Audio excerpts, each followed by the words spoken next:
बहुत समय पहले एक घने जंगल के किनारे बसे छोटे से गांव के बाहर एक विशाल बरगद का पेड़ था। इस पेड़ पर कौवा और कौवी अपने सुंदर घोंसले में खुशी खुशी रहते थे। उनका जीवन सुखमय था, लेकिन उनकी खुशी ज्यादा दिन तक टिक नहीं पाई। एक दिन पेड़ के नीचे एक खतरनाक काला सांप आकर रहने लगा। ये सांप उस खोखल में रहता था जो पेड़ की जड़ों के पास था। जब कौवा और कौवी भोजन की तलाश में जाते तो सांप उनके घोंसले पर हमला करता और उनके छोटे छोटे बच्चों को खा जाता। पहली बार जब यह हुआ तो कौवी फूट फूट कर रोने लगी। हमारे मासूम बच्चे, वो उन्हें निगल गया। कौवा ने उसे सांत्वना दी, लेकिन अगली बार जब सांप ने फिर यही किया तो उनकी सहनशीलता टूट गई। कौवी ने गुस्से और आंसुओं से भरी आंखों के साथ कहा, ये जगह अब हमारे बच्चों के लिए सुरक्षित नहीं है, हमें इसे छोड़ देना चाहिए। कौवा भी बेहद दुखी था, लेकिन वह जानता था कि भागने से समस्या का हल नहीं होगा। उसने दृढ़ता से कहा, नहीं, भागने का समय नहीं है, हमें इसका कोई हल ढूंढना होगा। कौवा और कौवी ने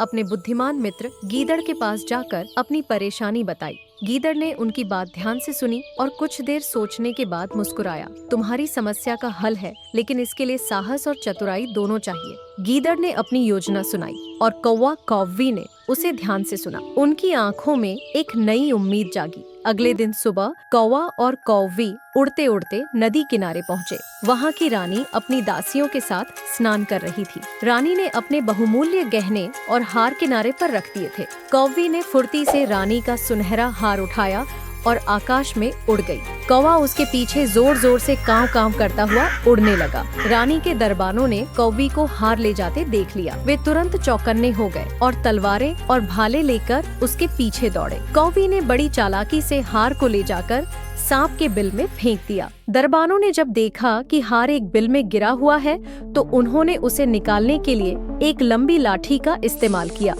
जैसे ही लाठी बिल में गई, काला सांप गुस्से से फुफकारता हुआ बाहर निकला।